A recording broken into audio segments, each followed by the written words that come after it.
Assalamualaikum warahmatullahi wabarakatuh. Di sini saya bertepatan berada di kawasan Asta Tinggi yang merupakan salah satu pusat ziarah kubur dari masyarakat Sumeneb. Ketika kita berbicara dengan ziarah kubur, maka ziarah kubur di sini merupakan sebuah kegiatan Islamik ataupun religius yang merupakan sebuah kebiasaan atau budaya yang dilakukan oleh masyarakat Madura pada umumnya, khususnya di masyarakat Sumeneb. Asta Tinggi di sini merupakan pusat ziarah kubur yang terletak di Kebun Agung, di mana Asta Tinggi di sini merupakan tempat para kuburan raja-raja Keraton Sumeneb. Ziarah kubur merupakan salah satu perbuatan yang mengalami perubahan. Pada zaman awal-awal Islam, Rasulullah SAW melarang melakukan praktik ini, tapi kemudian larang tersebut mansuh menjadi suatu perbuatan yang diperbolehkan untuk dilakukan. Praktik ziarah kubur merupakan salah satu dari berbagai macam ritual kebudayaan yang dilakukan oleh umat Islam. Satu hadisnya, kuntu nahaitukum an ziyaratil kuburi fazaruha. Dahulu saya melarang kalian berziarah kubur, tapi sekarang berziarah kalian. Dalam riwayat yang lain, Rasulullah SAW tidak hanya memerintahkan ziarah kubur, tetapi beliau juga menjelaskan manfaat-manfaat dalam melaksanakan ziarah kubur. Dari hal itu, maka budaya ziarah kubur tidak hanya sekedar budaya, tetapi merupakan sebuah perintah dan anjuran dari Rasulullah SAW. Perilaku ziarah kubur juga dilakukan oleh Rasulullah. Hal ini beliau lakukan setelah malaikat Jibril menemui Rasulullah seraya berkata, Inna rabbaka ya'muruka an ta'tiya ahlal baiqi'i fatastaghfir lahum. Tuhanmu memerintahkanmu agar mendatangi ahli kubur, agar engkau memintakan ampunan buat mereka. Hadis riwayat Muslim. Nah, dalam hal ini maka Asta Tinggi merupakan salah satu kegiatan pusat budaya yang dilakukan oleh sebagian besar masyarakat Kabupaten Sumeneb, yaitu sebuah budaya yang memang sudah melekat pada diri masyarakat Islam sejak zaman terdahulu, yaitu pada zaman baginda Nabi.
Kedelapan raja itu banyak yang mengatakan tergolong wali-walinya Allah.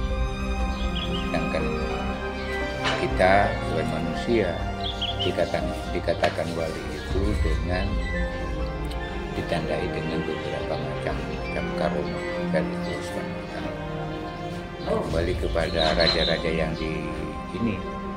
dikuburkan di Asta Tinggi ini, ada 8. Ke-8 raja itu dibagi menjadi 2 lokasi, dibatasi dengan pagar ini, melintas utara selatan.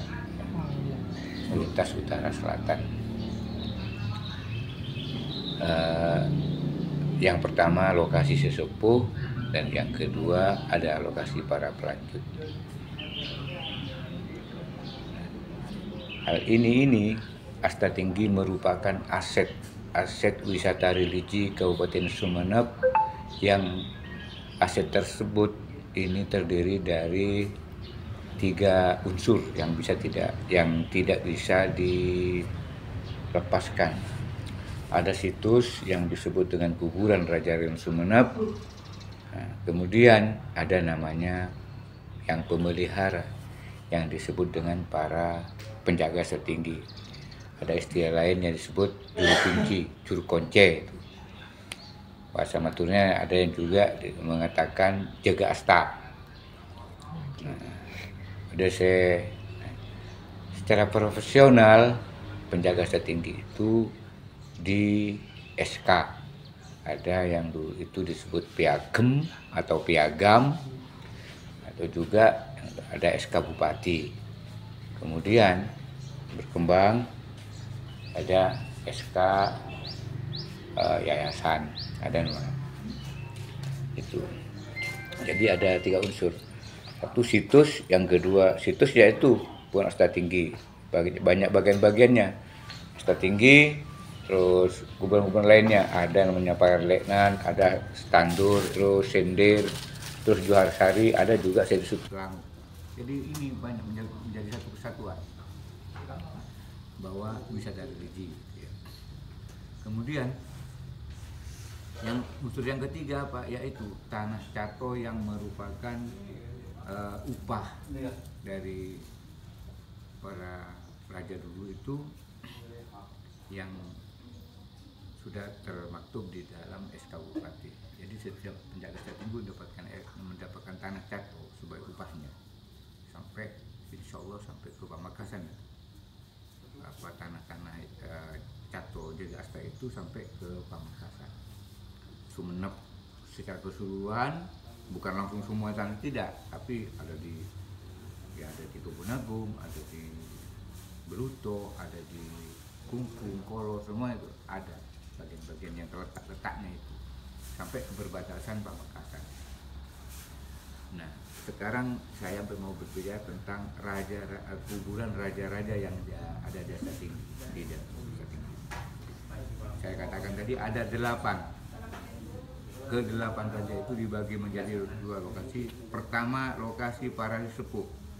Nah, ada 3 kubah lokasi sesepuh, yaitu kubah Makom Karoma Panji Bulan Jiwo, Makom Karoma Pangeran Jimat, Makom Karoma Pincer Saung. Nah, setelah ketiga kubah itu